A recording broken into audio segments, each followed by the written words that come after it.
앞으로도 우리나라 안보를 위해서 많이 연구하시고 논문도 많이 내신 박사님이십니다. 선기훈 우리 교수님이 나오실 때 우리 모두 할렐루야로 환영하겠습니다. 할렐루야. 감사합니다. 저기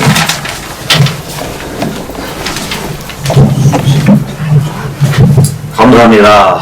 방금 설교받은 선교입니다. 오늘 이스바 대성에 참석하게 돼서 매우 영광스럽게 생각을 합니다. 저는 경찰 생활하면서 현 시국을 너무나 많이 겪어왔습니다. 그래서 우리 지금 세계 교육 방송 신문 방송 주체로 이와 같은 거대한 행사를 하고 있다는 이 자리에 제가 참석을 해서 여러분과 같이 생각하게 돼서 매우 기쁘게 생각합니다. 그리고 지금 제가 여기서 하는 것은 현 시국에 대해서 말씀을 드리겠습니다. 먼저 주제는 주사파라는 것이 무엇인지 그걸 한번 알아보고 우리나라 현 시대에 대해서 정확히 알아보고 그 다음에 남북 통일이 가장 주된 문제지 않습니까? 그래서 남북 통일을 어떠한 방식으로 해 나가야 될 것인지 거기에 대해서 같이 생각을 해보도록 하겠습니다. 먼저 지금 우리나라 현 시국은 아까 목사님께서 말씀하셨다시피 우리나라는 지금 아주 심각한 상태입니다. 지금 단적으로 생각해서 딱 두 마디로 얘기한다면은 이승만을 선택할 것이냐 아니면은 김일성을 선택할 것이냐 이 단계까지 와 있습니다. 지금 우리나라는 46년부터 일관적으로 북한에서 대남 공작을 통해서 대남 공작은 고정 간첩과 그 다음에 남파 간첩을 통해서 한결같은 적화야욕 남쪽을 먹으려는 그런 일관된 정신으로 지금까지 75년 동안 북에서는 한 번도 그 목적이 변하지 않은 상태에서 우리 남쪽에 계속 공작원 세포를 심어왔습니다.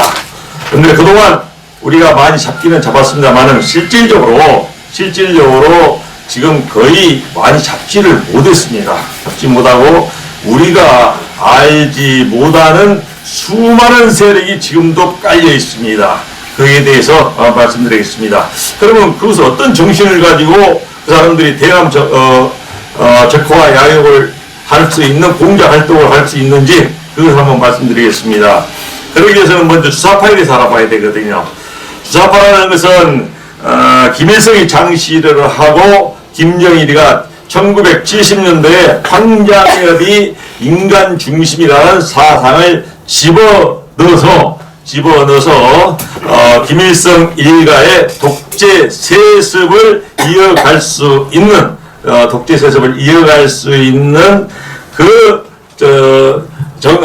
통치 이념으로서 사실은 독재를 계속하기 위한 인민을 계속 통제할 수 있는, 완전히 통제할 수 있는 통제 체제라고 보면 됩니다. 그래서 이제 주체사상이 그렇게 되는데, 주체사상의 핵심은 지금까지 철학을 보게 되면은 마르크스를 기점으로 해가지고 철학이 많이 바뀌게 됩니다. 마르크스는 뭐 프로이드도 있고 여러 학자가 있습니다만은 그게 그렇죠. 과거 정근대적인 그런 철학과 현대적인 철학 거기 있지 않습니까? 그래서 전근대적인 철학에서는 정신을 중심으로 했습니다. 그래서 모든 철학은 사람의 정신을 중심으로 했기 때문에 여기에 한 2000년 동안 계속 왔었습니다. 그런데 이 마르크스가 등장하면서 해겔의 영향을 받아가지고 유물론을 받아들이게 됩니다. 유물론을 받아들여가지고 왜 유물론을 받아들였냐면은 인간은 완벽하다 이게요. 완벽한 존재인데 완벽한 존재인 인간이 왜 자본주의 세상에서 이렇게 불평등하게 살아야 하느냐. 자본주의가 때 산업혁명을 통해서 발달했지 않습니까? 왜 불평등하게 살아야 되느냐. 여기에 초점을 가지고 모든 인간은 완벽하다. 그렇기 때문에 자본주의로부터 착취당해서는 안 된다 해서 공산주의가 만들어지기 시작합니다.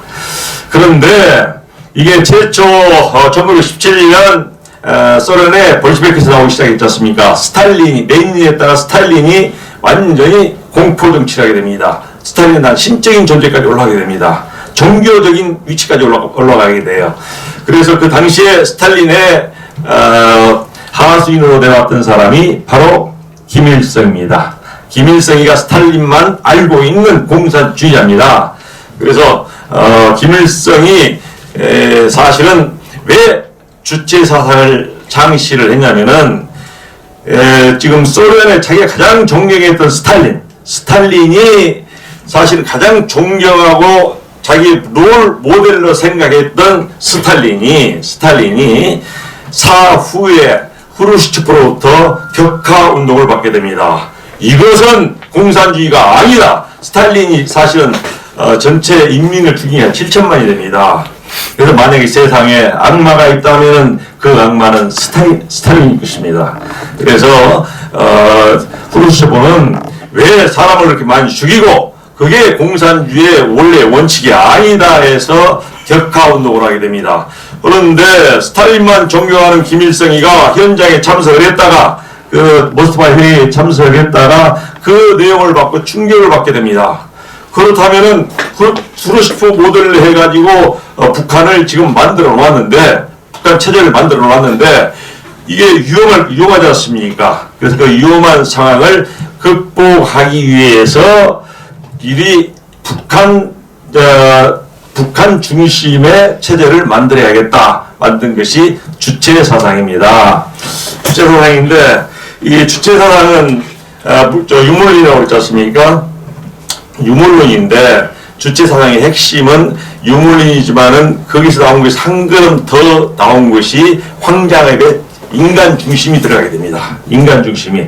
황장엽은 대단한 철학자입니다. 사실은 앞으로 많이 기록이 되지 않나 그런 생각하고 있는데 황장엽은 대단한 학자입니다. 그래서 황장엽이 만든 인간 중심 철학을 집어넣어서 거기에 모태를 만듭니다. 공산주의는 항상 혁명을 중심으로 항상 모태를 가지고 있습니다. 혁명을 해야 됩니다. 가만히 있는 조직이 아닙니다. 전 세계를 공산화를 해야 되기 때문에 혁명을 중심으로 합니다. 혁명에 있어서 첫 번째는 인민이 혁명을 해야 된다고 했습니다. 그런데 두 번째 단계에서는 그 인민은 마르크스는 완전히 완벽한 인간이라 했거든요. 그래서 모든 인간 완벽하기 때문에 111 똑같은 111이라는 가치밖에 없다고 했어요. 그래서 평등한 인간이라고 생각했었거든요. 그런데 북한에서는 실제로 그렇지 않지 않습니까? 북한에서는 그것을 바꿔가지고 인민들이 혁명을 하지만 인민들은 뭔가가 항상 부족하다. 오류투성이다 이게 오류투성이기 때문에 오류투성인 사람들이 혁명을 하게 되면은 문제가 되고 성공할 수가 없다. 그 3단원법입니다. 세 번째가 나온 것이 그 오류투성이의 인민들을 이끌어 나가서 혁명을 하기 위해서는 무오류, 철학적인 용어입니다. 무오류. 오류가 전혀 없는 완벽한 인간인 수령의 영도, 지도를 받아가지고 혁명을 해야 된다. 이것이 바로 주체사상의 핵심입니다. 핵심입니다. 그런데 여기서 이제 세포론에 대해 유기체론 세포론이 나오거든요. 거기서 나오는데 유기체론과 세포론, 유물론을 보게 되는 말이에요. 인간도 저 자신도 마찬가지고 앞에 계신 수많은 여러분도 마찬가지고 전부 다 세포로 만들어져 있습니다. 진짜로 세포로 만들어져 있습니다. 세포로 만들어져 있는데 이것도 세포로 만들어져 있습니다. 그래서 세포로 유물론에 따르면은 이것을 부러뜨리는 것이나 세포로 만드는 사람을 죽이는 것이나 똑같습니다. 그래서 이제 킬링 필드라든가 스탈린이 수많은 사람을 죽인다든가 아니면 모택동이 중국 문화운동을 통해서 수많은 사람을 죽이지 않습니까? 김일성도 마찬가지로 수많은 사람을 죽였지 않습니까? 눈 하나 깜짝하지 않습니다. 공산주의를 하는 사람들은 파리 목숨, 인간이 죽는 것은 세포이기 때문에 다 죽는 걸로 생각하고 있습니다. 그게 이제 유물론의 핵심이 되겠고, 그 다음에 유물론을 다시 김일성 주체사상이 황장엽이 만든 그 세력이 주체사상이 뭐냐? 그것을 한번 들어가 보면은 의식성과 인간은 의식성과 창조성과 그 다음에 자주성을 갖고 있다고 그랬습니다. 인간이 그러면 여기 상당히 고상한 얘기지 않습니까? 좀 어렵습니까? 다 쉽죠. 자주성이라는 것은 지금 김일성이가 만든 그런 체제인데, 자주성이라는 것은 우리가 가지고 있는, 인간이 가지고 있는, 개인이 가지고 있는 그 인권 활동을 모두 할 수 있는 그 자주성이 아니라 원래 스탈린이 가지고 있던 혁명 이론, 그 혁명 이론을 그대로 실천을 해야 한다는 자주성을 말하는 겁니다. 그래서 스탈린을 따르는 모델이 지금 김일성 북한 공산주의입니다. 그 다음에 창조성입니다. 인간은 창조성이 있다. 창조성이 다 있지 않습니까? 그런데 우리가 생각하는 창조성이 아닙니다. 그것은 혁명을 하기 위해서 인간은 창조성, 계속 창조적인 생각을 가지고 어떻게 하면 혁명을 올바르게 할 수 있는지, 어떻게 하면 사람을 많이 죽이고 혁명할 수 있는지 할 수 있는 그 의식성을 가지고 있다는 겁니다. 이게 인간 중심이라는 그 두 번째 타이틀입니다. 세 번째는 그렇다면 인간에게 그만 놔두면 되겠습니까? 전체를 집합을 시켜 공동체를 만들어가지고 의식성을 심어주는 겁니다. 의식은 계속 세뇌교육입니다. 세뇌교육을 통해가지고 하나로 만드는 겁니다. 여기서 이제 보수의 가치에 대해서 제가 말씀을 드려보겠습니다. 보수의 가치라는 것은 개인과 전체 공동체에 대한 생각입니다. 근데 개인의 가치라는 것은 자본주의에서 우리 생각하는 보수 가치지 않습니까? 보수 가치는 개인이라는 것은 개인의 인권을 인정해 주는 겁니다. 사유재산도 인정해 주는 것입니다. 또 선택의 자유도 있습니다. 이게 개인이고, 공동체라는 것은 이 완벽한 자기만의 욕심을 가지고 있는 모든 다른 욕구를 가지고 있는 인간이 그 사이에서 살면서 서로 인정해주면서 공동체를 이루는 것을, 이것은 자본주의에서의 공동체라고 합니다.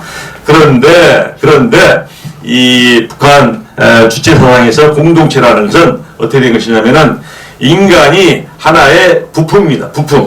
인간이 부품이에요. 자, 인간으로 설명해 보겠습니다. 뇌수는 수령입니다. 수령. 오류가 없는 수령입니다. 그 다음에 밑에 핏줄 내려가서는 당입니다. 당 조직이에요. 그 다음에 이 피부는 인민입니다. 이걸로 이루어져 있어요. 그래서 뇌수가 오류가 없는 밑으로 내려가게 되면서 그것이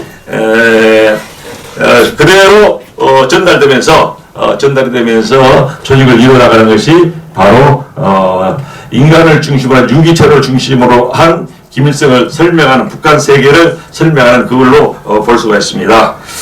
그런데 이렇게 해서 북한이 주체사상으로 해서 완전히 통치체제로 해서 북한을 장악을 했습니다. 주체사상이 좀 이해가 되시죠? 주체사상을 아는 사람이 거의 없어요. 제가 주체사상에서는 거의 지금 대공인시를 하면서 이걸 완전히 연구를 좀 많이 했었습니다. 그랬었고, 그런데 이게 북한에 있는 주체사상이 갑자기 뜬금없이 우리 남쪽에서 나오게 됩니다. 남쪽에서. 이게 1980년도 이후에 각 대학에서 나오게 되는데, 제가 당시에 경찰할 당시에 나타나기 시작했습니다. 80년대에 나타나게 되는데, 이 학교에 가면 빨갛게 그냥 온통 빨겠습니다. 이게 지금 대한민국인지 아니면 우리 공산주의인지 그걸 알 수가 없었어요. 그럴 정도로 빨겠습니다. 민주광장이라 가지고 비시도 하고, 이 그림 같은 거 보면은 완전히 낯을 들고 있는 그림을 그린다든가 해서 학생운동이 굉장히 강력했었습니다. 그게 바로 불을 지핀 것이 김영환이라는 사람입니다. 서울대인데 김영환 사람이 북한의 강철 서신, 북한의 그 방송, 구국의 방송이 어디 있냐면 해주에 있습니다. 그 국외 방송을 들어가지고 그대로 다 적습니다. 따라 적어가지고 그것을 각 대학에 뿌리게 됩니다. 그런데 운동권들이 보니까 이게 기가 막힌 거예요. 이 운동권을 강타하게 됩니다. 그게 강철 서신이 강타해서 그걸 지도 이념으로 해서 따르게 됩니다. 따라서 전 학생 운동권을 장악하게 돼버려요. 그래서 강타하고 그 강철 서신이 바로 성경 같은 역할을 하게 됩니다. 운동권에서. 그래서 거기에서 이제 그 주사파가 전국에 완전히 뿌리를 내리게 됩니다.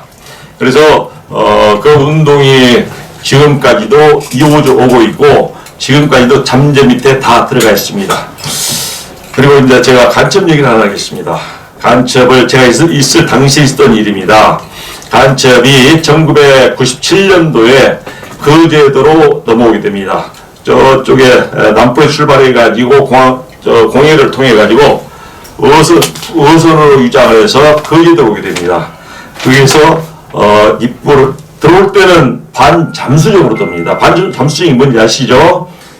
모릅니다. 다른 외부에서는 안 보여요. 하체는 물에 잠기면서 얼굴만 떠 있습니다. 배가 완전히 가라앉아요. 반은 가라앉은 상태에서 들어오게 되는데 그때 들어온 간첩이 최정남과 강연정이었습니다. 그 간첩이 들어와서 그 사람들이 임무를 받은 게 뭐냐면은 그때 당시에 김영환이도 만나고 그리고 또 그 반체제 이사 있지 않습니까? 김영환이도 만나고 여러 사람을 만나가지고 또 그 황장엽 선생님 내놓으셨죠? 황장엽 선생님도 만나가지고 저를 못 잊는지 황장엽 선생님이 한 2번, 3번 정도의 그 죽음의 위기까지 갔었습니다. 그래서 장소를 확인해라 이렇게 가지고 왔었습니다. 그런데 그때 김용애라는 사람은 북한에 2번 올라갔습니다. 2번 올라가가지고 그때 윤택립이라는 사람이 내려왔어요. 북한의 간첩이. 김용환이 유명한 사람입니다. 지금 여러분들이 그 이실할지 모르겠지만은 우리 좌익 운동계에서 아주 유명한 팩을 사람입니다. 서울대 출신이고 이렇게 잘하니까 윤택립이라는 간첩이 와가지고 바로 북한으로 같이 미리부로 가게 됩니다. 그래서 김일성을 만나고 관악산 1호라는 바로 그 암호명을 받게 됩니다. 그리고 40만 불을 받아가지고 내려오는데 40만을 받고 내려와서 할 수 있는 활동이 뭐냐면은 남쪽에 전국에 조직을 만들어라 이게요. 그래서 그 40만 원을 가지고 전국에 조직을 다 만듭니다. 그때 중부 지역, 전남 지역, 전북 지역, 경인 지역, 영남 지역 다 만들게 됩니다. 그래서 최정남 이 부부가 최정남 강현정 부부가 와가지고 어디를 가냐면은 영남 지역에 정대현이라는 그 조직위원장이 있었어요. 근데 거기에 가가지고 얘기를 합니다. 내가 김용환의 얘기를 듣고 왔다. 이렇게 얘기를 하거든요. 얘기를 하다 보니까 김용환이 얼마 전에 전향을 했어요. 전향을 했었습니다. 전향했어요. 왜? 황장엽이 내려오면서 약간 많이 바뀌었거든요. 전향을 했어요. 근데 알고 있는데 김용환이를 얘기를 또 내렸다고 그러니까 이 사람이 생각할 때는 아니 뭐야 이거 좀 틀린데 해가지고 간첩이라고 신고를 해버립니다. 간첩이라고 신고해. 왜? 뿌락치라고 생각합니다. 뿌락치. 김용환이가 이미 자수를 했는데 자수하지 않고 있는 그런 생각으로 들어오니까 이게 안 맞지 않습니까? 국정원에 신고를 해버려요. 그래서 참 이거 지금까지 간첩 잡은 것 중에서 아이러니한 사건인데 그때 이제 울산 코리아나 호텔 커피숍에서 만나기를 합니다. 만나기로 했는데 이미 신고를 했기 때문에 그 커피숍에는 국정원과 경찰, 대공경찰들이 쫙 깔려 앉아 있었고 그게 두 부부가 있었습니다. 그래서 이것은 급습을 해가지고 권총도 뺐고 해서 잡습니다. 그런데 강현정이 부부간첩으로 들어갔는데 강현정이는 중요한 부분에 족을 쓰는 앰플이 있어요. 앰플을 씹어가지고 자살해버립니다. 그리고 최정남이는 잡히게 돼요.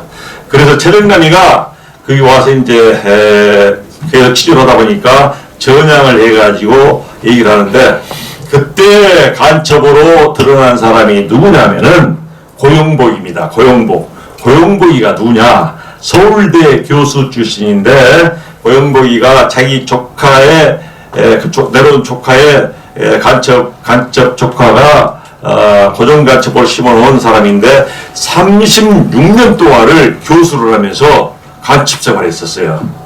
36년 동안. 그리고 우리나라에서 훈장도 받았습니다. 그 다음에 유경수사의 가정교사도 있었습니다. 가정교사도. 그런 간첩인데 그때 그 사건을 잡아들이게 됩니다. 잡아들이게 돼요. 그 다음에 또 심정남이라고 해가지고 이것은 지하철에서 고간부로 일하는 사람이었습니다. 근데 그것은 북에서 내려오게 되면은 일단은 통신망과 그 다음에 이 기관사를 다 통제를 시켜야 하거든요. 그래서 그것을 연구해서 보고해라 했는데 그 내용을 보고하고 있었는데 그 사람까지 잡히게 됩니다. 잡히게 되는데 이게 간첩을 지금 75년 동안 46년부터 75년 동안 내려오면서 지금 잡히지 않은 거물 간첩 중에 하나입니다. 그게 36년 동안 안 잡혔어요. 완전히 보수 학자다 해가지고 훈장까지 받은 사람이었습니다. 그래서 실질적으로 그 사람이 한 사람이 잡혔지만은 우리나라는 이 주사파보다도 더 큰 세력들이 전국에 다 깔려 있습니다. 전국에 다 깔려 있어요. 다 깔려 있는 상태고 그 깔려 있는 사람들이 지금도 지령을 내리고 지금도 활동을 하고 있습니다. 그 사람들 잡을 수 있겠습니까? 못 잡습니다. 우리가 못 잡습니다. 지금 얼마 전에 전주에서 좀 보궐선거를 했지 않습니까? 거기에 이석기의 하수인이 통진단 소속의 사람이 국회의원으로 보궐선거로 당선이 됐지 않습니까?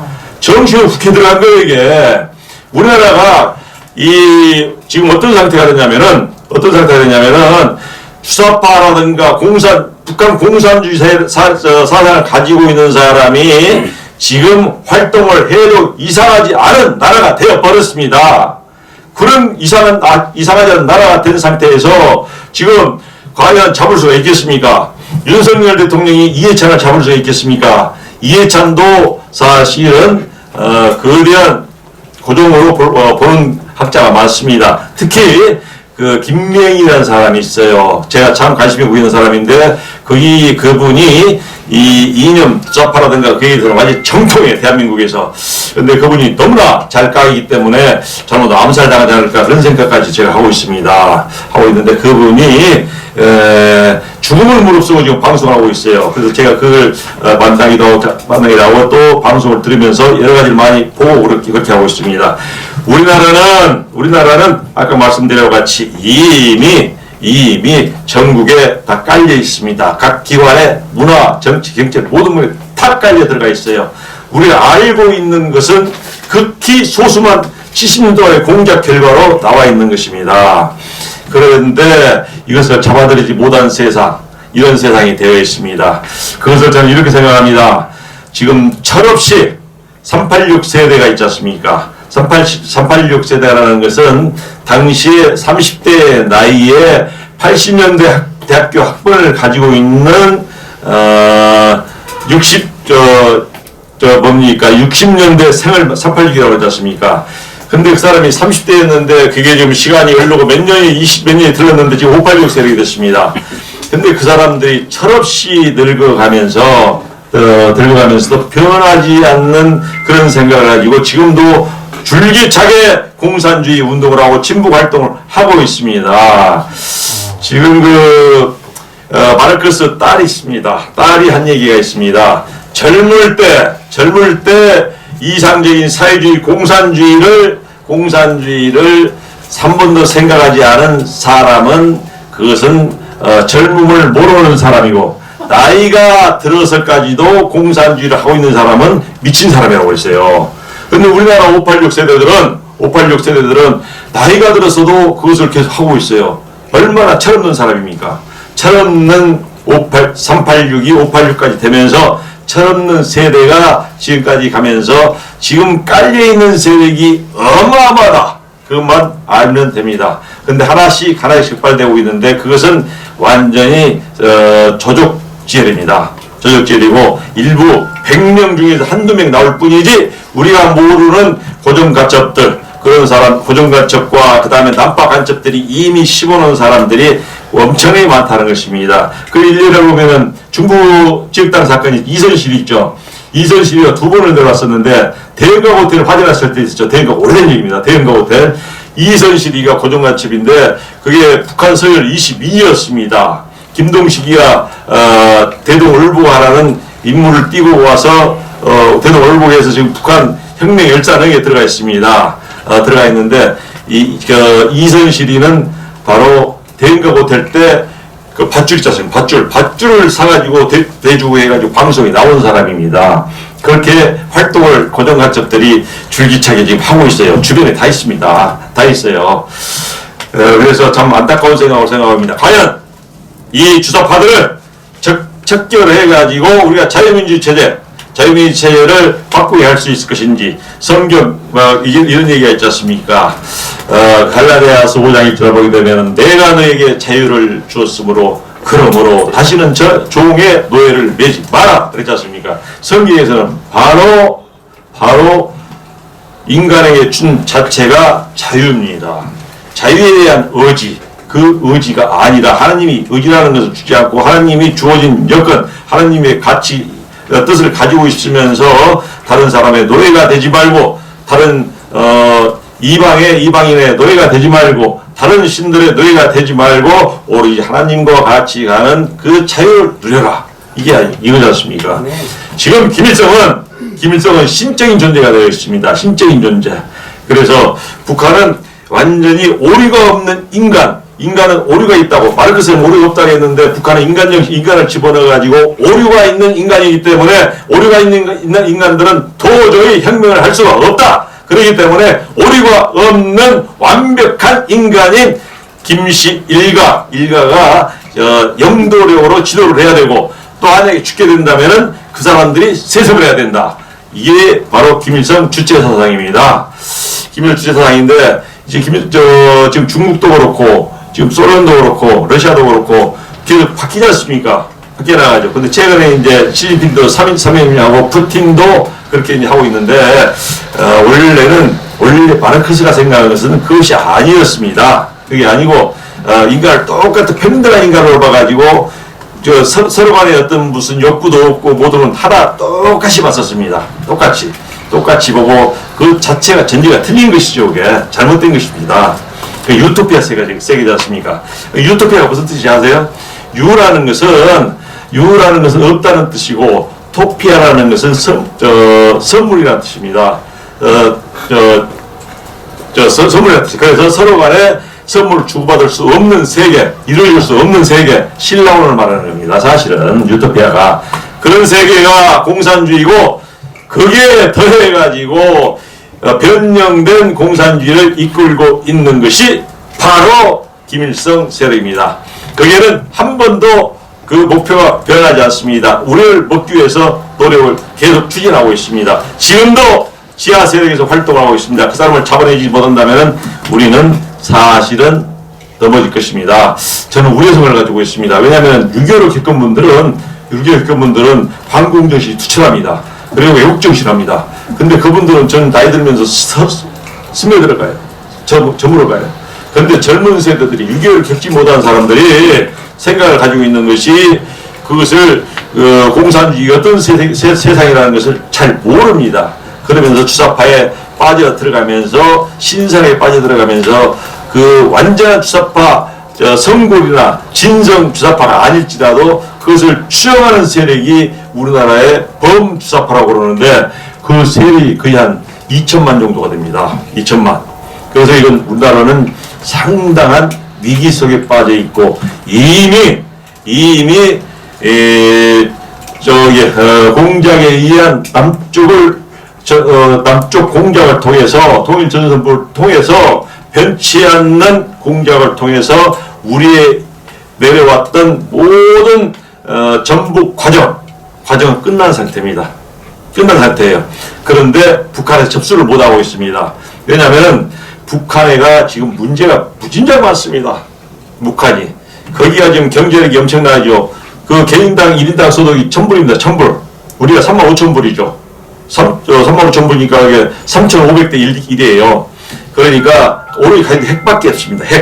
핵밖에 없어요. 그런 상태고, 그 다음에 지금 하나님은 확실히 일하고 계십니다. 홍수가 오대죠. 홍수가 오는데, 우리는 홍수가 오더라도, 태풍이 오더라도 우리를 많이 피해가지 않습니까? 피해가요. 오더라도 우리는 치수작업이 잘 돼가지고 큰 홍수가 나오지 않습니다. 근데 북한에는 6년 전부터 이게 이상하니 남쪽으로 오지 않고 태풍 이 저기압이 올라가가지고 북으로만 가버리는 거예요. 이 6년 전, 그 다음에 4년 전, 3년 전, 2년 전, 1년 전, 지금 4년, 5년을 그렇게 됐습니다. 그래서 북한에 그게 물이 작년에 쏟아졌었는데, 홍수가 쏟아졌었는데, 북한에 가장 발전된 데가 만경대입니다. 만경대가 김영직이가 김일성을 낳은 곳이기 때문에 가장 유명한 곳입니다. 근데 그게 1m의 물이 찼어요. 1m의 물이 찰 정도면은 거기가 다른 농토는 완전히 유실이 다 됐습니다. 산은 다 민둥사입니다. 그게 홍수가 오게 되면 민둥사에서 이렇게 어떻게 되겠습니까? 완전히 산사태가 돼가지고 도로가 유실되죠. 기차가 다닐 수가 없죠. 농토가 다 무너져 버립니다. 그래서 식량이 지금 완전히 고갈 상태입니다. 현재 상태입니다. 그리고 그 1995년도 그게 고난의 행군이라 해가지고 한 400만이 죽었지 않습니까? 실제로 굶어 죽어서 400만이 굶어 죽었어요. 탈북자한테 물어봤습니다. 굶어 죽었어요. 굶어 죽었는데 그분들 굶어 죽었었는데 그분들한테 얘기 들어보니까 사람이 죽어있기 때문에 지나가더라도 사람이 하도 많이 죽으니까 동물에다가 쥐가 죽은 것 같은 그런 느낌으로 돌아다닌다는 거예요. 수습도 못하고. 그렇게 했었는데 그때 원인이 뭔지 아세요? 김일성이 1994년에 죽었습니다. 그래서 김일성이를 김일성 금성궁이라고 있죠. 금성궁전? 금수산궁전. 거기에다가 김일성을 방부 처리해놨습니다. 그 넓이가 말이에요. 축구장의 수십 배입니다. 근데 그것을 건설하느라고 돈을 다 써버렸어요. 근데 그것을 건설하지 않고 만약에 식량이 항상 부족하거든요. 외국으로부터 옥수수를 산다거나 쌀을 산다거나 했으면 고난의 행군이 없었습니다. 그런데 인민은 너희들은 죽건 말건 관심이 없다. 우리만 잘 하면 된다. 그것이 곧 유일사상의 그 하나입니다. 유일사상으로서 태양신같이 모시는 태양신이 옛날 고대부터 바빌론부터 모시던 태양신이지 않습니까? 저 김일성은 종교집단입니다. 종교집단이에요. 막 울지 않습니까? 우리 기독교도 많이 울지 않습니까? 똑같은 거예요. 하나의 종교집단이 되어버렸습니다. 종교집단에 대해서 거기에 금수산 그걸 만들면서 먹을 돈이 없기 때문에 살 돈이 없기 때문에 그때 고난의 행군이 나온 것입니다. 지금 북한에서 어떻게 했습니까? 계속 미사일 쏴대고 있지 않습니까? 핵을 개발하고 있지 않습니까? 그런데 그게 핵 한 발 쏘는데 1,000만 불입니다. 1,000만 불. 어떤 큰 것은 5천만 불이에요. 근데 5천만 불 한 발이면은 옥수수를 사게 되면은 그 옥수수 파는 그걸 쏘지 않고 그 금액으로 옥수수를 사게 되면은 인민들이 다 1년 동안 먹을 양이에요. 그런데 그걸 개의치 않지 않습니까? 지금 홍수리에서 지금 식량은 엄청나게 부족합니다. 지금 현재 많이 죽어가고 있어요. 그 수인성 질병이라야 청순하니까 수인성 질병으로 또 힘듭니다. 그런데도 사질 않습니다. 그래서 북한은 지금 굶어 죽고 있는데 제2의 고난의 행군을 통해서 지금 우리가 완전히 과정이 끝난데도 불구하고 우리를 접수할 수 있는 그런 여력이 안 됩니다. 능력이 안 돼요. 물론 우리에게는 한미동맹에서 미군이 와 있다는 그것도 대단히 중요합니다. 한미동맹 미국이 없으면 우리 끝장났습니다. 진짜.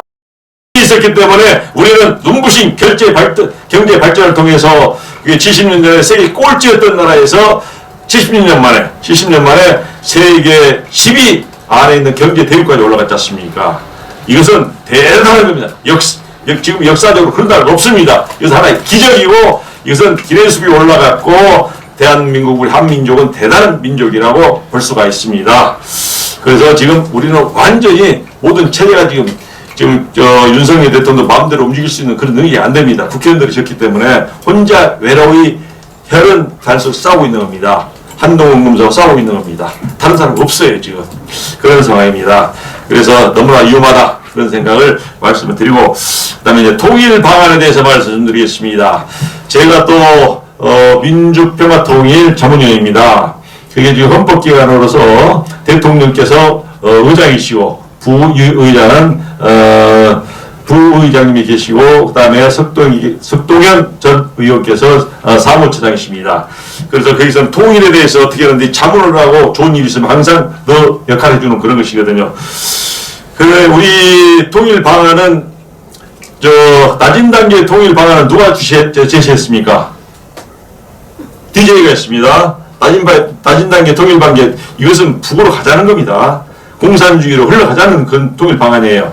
그런데 윤석열 대통령은 작년 8월 15일을 기준으로 해가지고 담대한 구상을 했지 않습니까? 담대한 구상을 했어요. 통일 방안으로서 담대한 구상을 했는데 첫 번째가 뭐냐면 핵을 없애려는 의지만 보이게 되면은 우리가 민생 거기 못 살고 있는 쌀이 있지 않습니까? 쌀을 보내주고 약품을 보내주고 그리고 또 식수, 물이 없지 않습니까? 식수 같은 것을 다 보내주겠다. 민생을 해결해 주겠다가 첫 번째고, 두 번째, 실질적으로 핵을 폐기하는 작업에 들어가게 되면은, 우리는, 경제 협력까지도 다 해주겠다.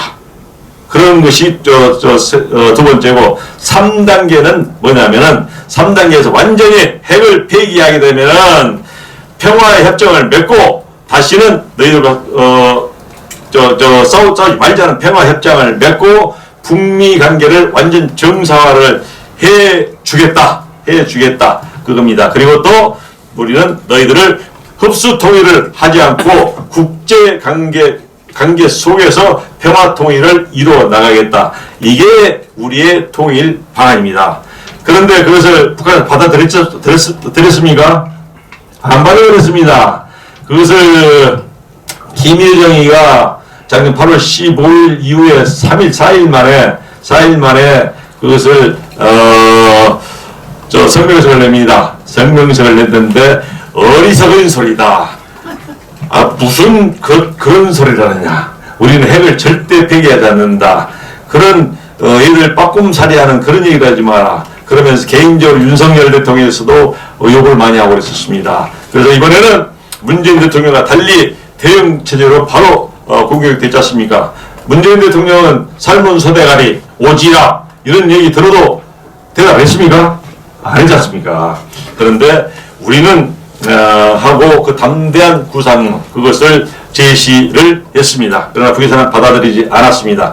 그런데 이것은 사실은 북에서 받아들이게 된다면은 그 목적이 핵을 만들기 위해서 얼마나 들어겠습니까?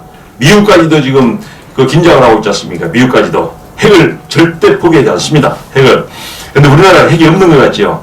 우리나라 핵 없습니다. 근데 만들려고 노력하면요, 뚝딱뚝딱 해버리면은 금방 만들 수 있는 능력이 있습니다. 능력이 있어요, 우리도. 근데 안 만들었지만은, 재래식물 중에 현무5 같은 것은 그게, 발사를 해서 이게 구토인가 되는데 발사를 되게 되면은 이게 이제 방사능만 나오지 않지 실제로 이게 핵을 폭발하는 것과 똑같은 효과를 낼 수 있는 그 미사일입니다. 세계가 깜짝 놀랐지 않습니까?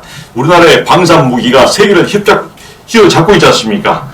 그래서 우리는 나름대로 실질적인 방안으로 해서는 북한 쪽에 자유의식을 계속 심어줘야 됩니다. 북한에 가장 인기 있는 것이 뭔지 아세요?